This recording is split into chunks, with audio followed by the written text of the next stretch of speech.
사도행전 4장 36절에서 5장 11절까지의 말씀입니다. 같이 읽습니다. 구브로에서 난 레위족 사람이 있으니 이름은 요셉이라. 사도들이 일컬어 바나바라, 번역하면 위로의 아들이라 하니, 그가 밭이 있음에 팔아 그 값을 가지고 사도들의 발 앞에 두니라. 아나니아라 하는 사람이 그의 아내 삽비라와 더불어 소유를 팔아 그 값에서 얼마를 감춤해 그 아내도 알더라. 얼마만 가져다가 사도들의 발 앞에 두니 베드로가 이르되, 아나니아야, 어찌하여 사탄이 내 마음에 가득하여 네가 성령을 속이고 땅값 얼마를 감추었느냐? 땅이 그대로 있을 때에는 네 땅이 아니며 판 후에도 내 마음대로 할 수가 없더냐? 어찌하여 이 일을 내 마음에 두었느냐? 사람에게 거짓말한 것이 아니요 하나님께로다.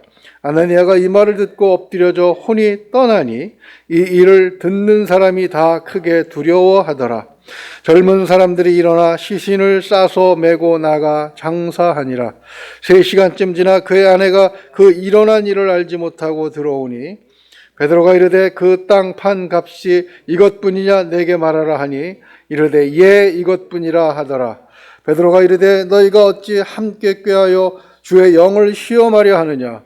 보라, 내 남편을 장사하고 오는 사람들의 발이 문 앞에 이르렀으니 또 너를 내어 가리라 하니, 곧 그가 베드로의 발 앞에 엎드려져 혼이 떠나는지라. 젊은 사람들이 들어와 죽은 것을 보고 메어다가 그의 남편 곁에 장사하니 온 교회와 이 일을 듣는 사람들이 다 크게 두려워하니라.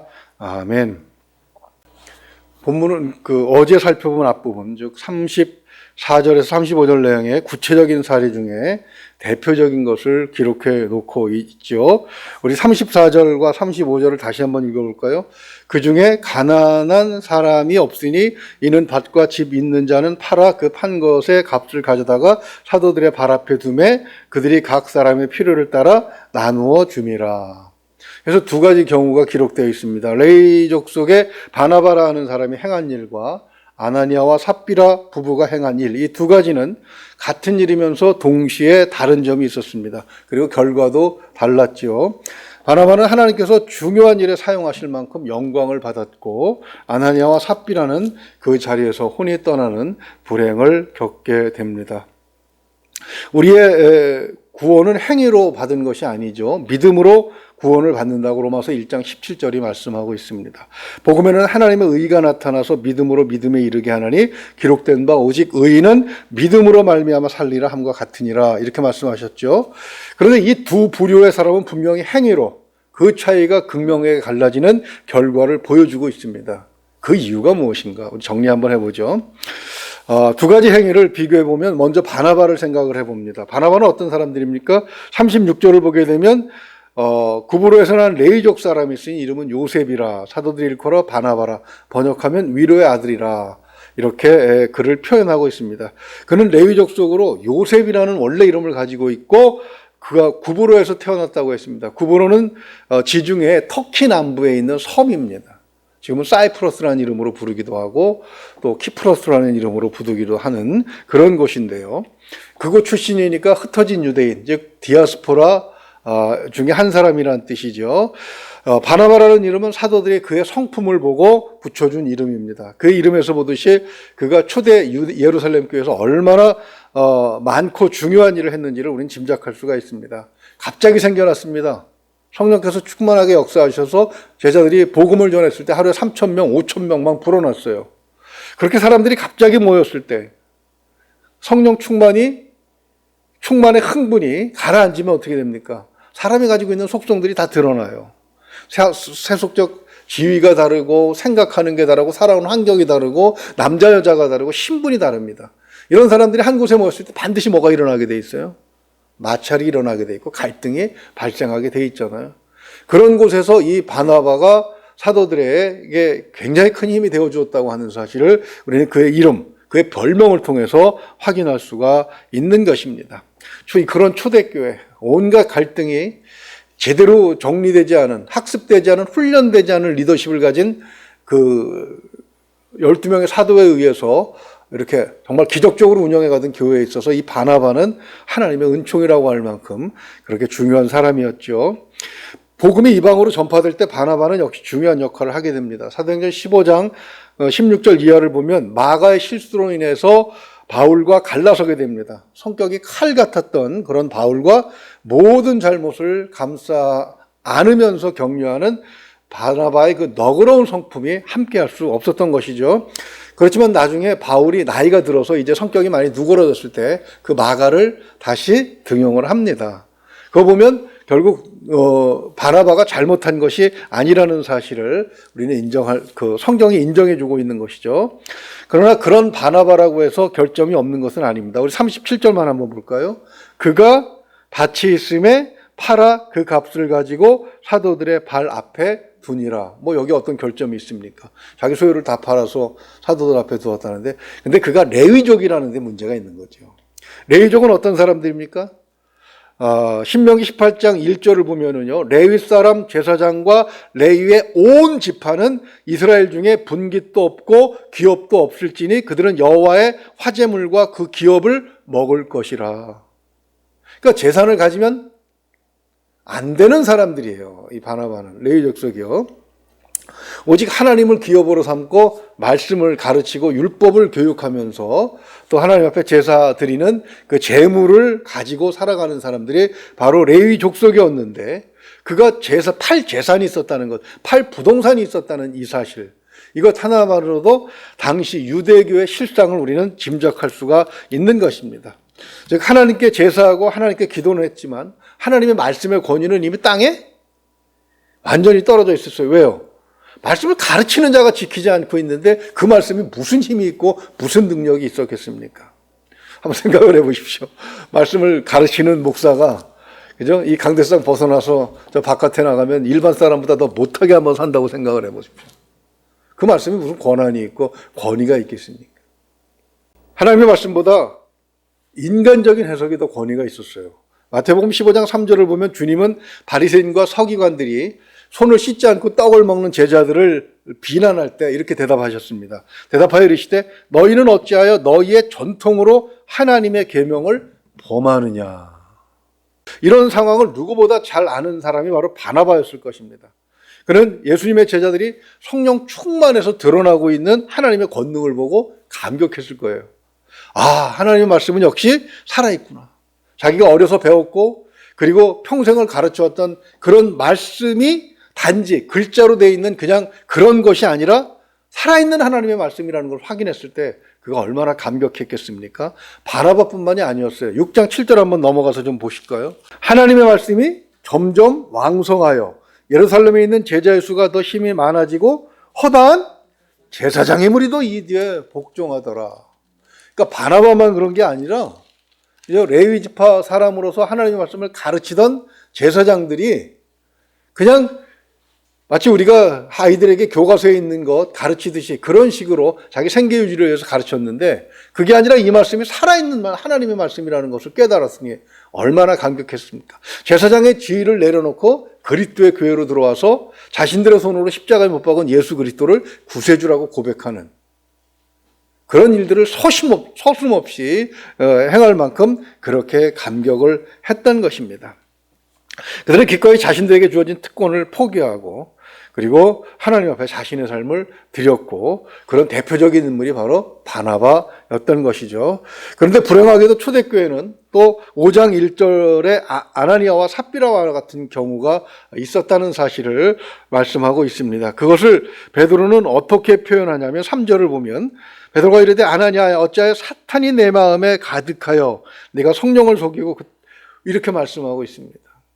그러니까 아나니아와 삽비라 같은 경우는 사탄의 교회를 해체하고 하나님의 교회를 무너뜨리려고 하는, 그러니까 사탄이 파고든 틈이었다, 이렇게 볼 수가 있는 것인데요. 전말을 살펴보면 그렇죠. 뭐 너무나도 잘 아는 말씀이지만 그도 역시 땅을 팔아서 사도들 앞에 갖다 놓습니다. 그런데 그들은 제사장이 아니었기 때문에, 레위 지파가 아니었기 때문에 그 행위는 굉장히 거룩하고 그리고 존경할 만한 그런 행위지요.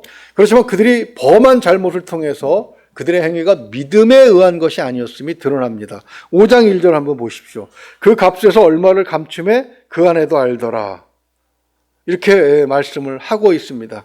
그것은 3절 우리가 읽은 것처럼 성령을 속이는 행위였죠. 베드로가 점치는 사람도 아닌데 그럼 그걸 어떻게 발견하고 알았겠습니까? 베드로는 사실 어떤 사람이에요? 성질이 급한 사람이죠. 성질이 급한 사람의 특징이 무엇입니까? 남의 말? 안 들어요. 그러니 그 사람이 무슨 생각을 하는지 그 표정이나 이런 것을 읽을 수 있는 사람도 아닙니다. 그럼 누가 베드로에게 이것을 알게 한 것입니까? 성령 하나님께서 지혜를 주셨다고 우리는 인정할 수밖에 없는 것이죠. 바로 그러한 상황 속에서 아나니아의 아내 삽비라가 또한 같은 잘못을 범합니다. 8절을 보게 되면 베드로가 이르되 그 땅 판값이 이것뿐이냐? 내게 말하라 하니 이르되 예 이것뿐이라 하더라. 베드로가 또 질문한 것은 무슨 어떤 그 이유가 있어서 또 질문한 것이겠습니까? 기회를 더 준 거지요. 그죠? 그러나 불행하게도 이 삽비라는 남편이 어떻게 됐는지를 모르고 그리고 남편과 같은 마음이 있었기 때문에 그도 역시 같은 불행을 당하게 됩니다. 베드로는 5절에서 이것이 하나님께 거짓말한 것이라고 했고 9절에서는 주의 영을 시험하는 것이라고 했습니다. 그들이 판 것을 다 드리지 않아서 죽은 것이 아니라 하나님께 거짓말하고 주의 영을 속인 것이 문제였다는 것이죠. 그래서 사도 바울은 갈라디아서 6장 7절에서 이렇게 말씀하십니다. 스스로 속이지 말라. 하나님은 업신여김을 받지 아니하시나니 사람이 무엇으로 힘든지 그대로 거두리라. 즉 아나니아와 삽비라는 뿌린 대로 거둔 것이죠. 이 두 개의 결과를 놓고 볼 때 하나님께서는 바나바에게 바울을 천교해서 예루살렘 교회가 인정하도록 하는 아주 중요한 역할을 수행하게 하십니다. 그것은 곧 이방인 선교의 문이 바나바에 의해서 열렸다고 하는 말씀과도 같은 거지요. 그 영광스러운 활동은 바울이 했습니다. 그러나 그가 활동할 수 있도록 누가 문을 열어준 거예요? 바나바가 문을 열어주도록 하나님께서 역할을 맡기셨던 것이죠. 11장 19절을 보게 되면 안디옥 교회가 등장합니다. 이 교회는 유대인 교회와 이방인 교회의 교량 역할을 하는 아주 선교의 중요한 거점이 되죠. 그는 여기서도 대단한 일에 쓰임을 받습니다. 11장 24절을 보면 바나바를 이렇게 표현하고 있어요. 바나바는 착한 사람이요 성령과 믿음이 충만한 사람이라 이에 큰 무리가 죽게 더하여 지더라. 제가 이런 사람이었으면 참 좋겠습니다. 그리고 교회에 이런 사람들이 좀 많았으면 좋겠습니다.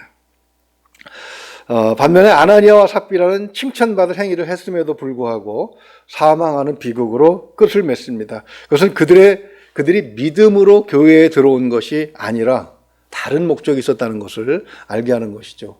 그러니까 아나니아가 그런 행위를 했을 때 둘 중에 하나라도 부인이라도 믿음이 있었다면 여보 그러면 안 됩니다라고 얘기를 해 주었다면 이들은 불행이 아니고 행복한 결과를 맛볼 수 있었겠지요. 그러나 그들이 교회에 들어온 것은 둘 다 믿음이 아니라 사회적 어떤 그 지위를 탐했기 때문이라고 신학자들은 이야기합니다. 유대교는 인적 형성에 있어서 정체되어 있었어요. 계층이 고착화되어 있었고 지위가 이미 신분 세습으로 결정되어 있었습니다. 오늘날 교회가 세습의 문제로 여러 가지 구설수에 많이 오릅니다. 왜 그러냐면 바로 유대교와 같은 전철을 밟는 것을 경계하기 때문에 그래요. 만약에 제가 교회를 이렇게 해서 우리 아들 신학교 나왔다고 불러다가 계속 대물림을 한다면 그죠? 아버지가 목사가 아닌 그런 신학교를 졸업한 사람들은 무슨 의욕이 있어서 일을 하겠습니까?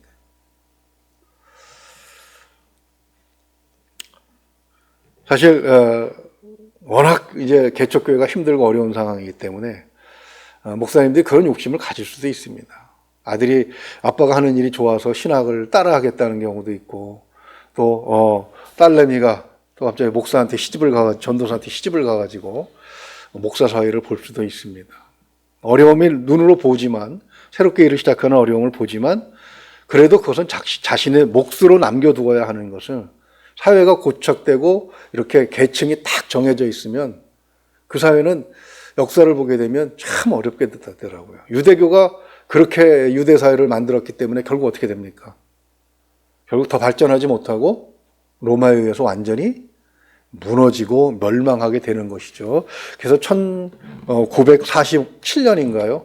영국이 몰래 그 가나안 땅의 문을 열어주기 전까지 이스라엘은 어떻게 됩니까? 전 세계를 떠도는 그런 방랑자 생활을 수천 년 동안 하게 되는 것이지요. 그러니까 그렇게 계층과 지위가 고정되어 있어서 상류에 개입하기가 쉽지 않은 그런 상황에서 갑자기 교회가 부흥한 거예요. 그래서 막 5천 명, 3천 명씩 모여서 난리가 난 거죠. 이것을 아나니아와 삽비라는 상당히 사업적 재능이 있었던, 감이 있었던 사람인 것 같아요. 야, 저기 가면 뭔가 한 가지. 내가 지금 이 사람들이 돈이 많았던 사람이라면 그 다음에 얻고 싶은 것이 무엇이겠습니까? 신분의 격상이었을 거예요. 특히 옛날에 우리나라도 조선 말기에 보게 되면 아주 모든 것이 다 어지러운 상황에서 그때 양반들이 갑자기 많이 생겨납니다.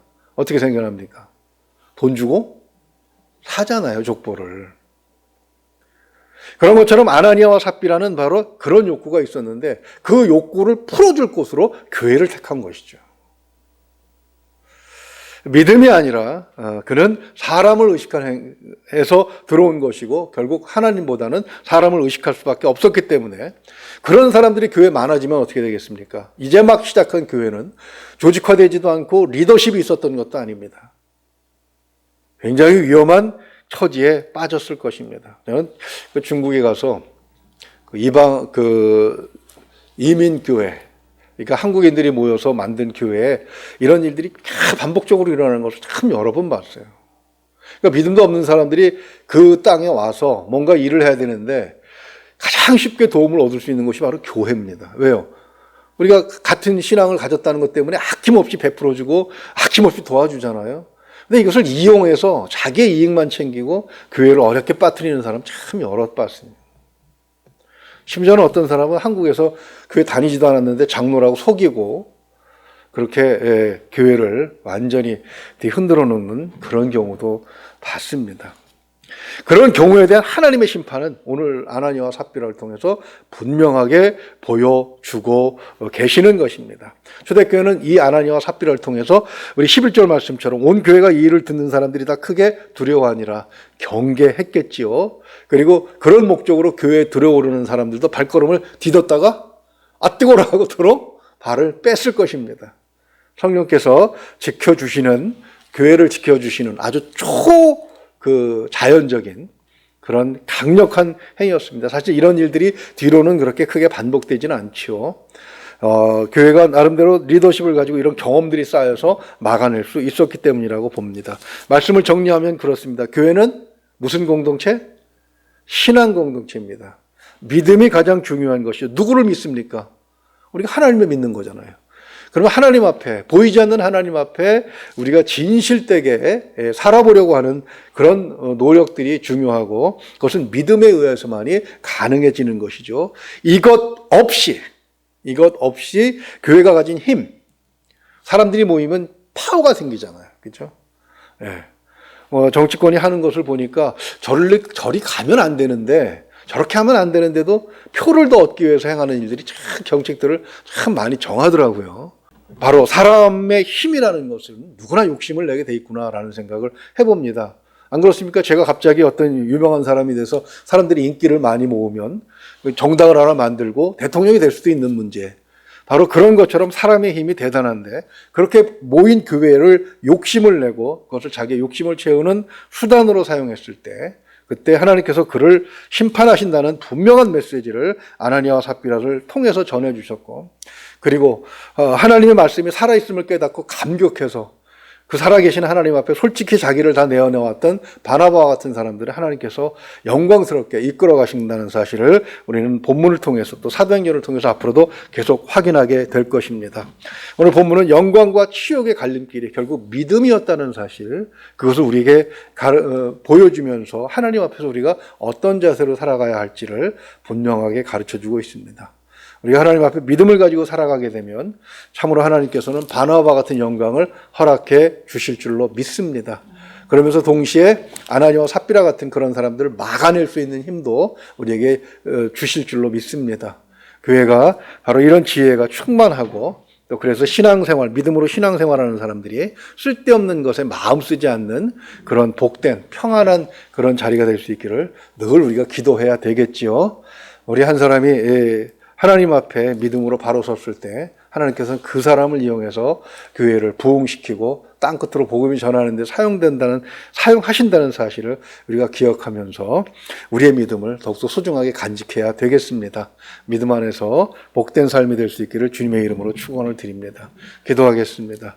은혜로우신 우리 아버지 하나님, 바나바는 원래 레위인으로 하나님의 말씀이 그 권위가 땅에 떨어진 그런 속에서 참으로 하나님의 말씀의 역사를 통해서, 성령의 역사를 통해서 그가 감격하고 그 믿음을 키움으로 해서 하나님께서 그를 높이 들어 쓰신다는 사실을 보았습니다. 하나님, 사람들이 믿음으로 모이는 것, 이것 자체가 놀라운 기적인데 아나니아와 삽비라가 보여주는 것처럼 초대교회에서부터 있었던 것처럼 오늘날에도 역시 사탄은 이런 틈을 이용해서 교회를 무너뜨리려고 하고 교회의 갈등을 조장하며 교회를 분열시키고 있음을 우리 너무나도 잘 알고 있습니다. 하나님, 믿음으로 우리 자신이 바로 서고 또한 믿음으로 이 모든 것들을 막아낼 수 있는 지혜가 있게 하여 주시옵소서. 코로나19가 끝나고 나서 한국 교회가 갖고 있는 모든 어려움들이 이런 믿음으로 다 해결될 수 있다는 사실을 말씀을 통해서 확인했사오니 하나님, 믿음 앞에 견고하게 서는 우리들이 될 수 있도록 도와주시옵소서. 믿고 의지하오며 우리 주 예수 그리스도 이름으로 기도하옵나이다. 아멘.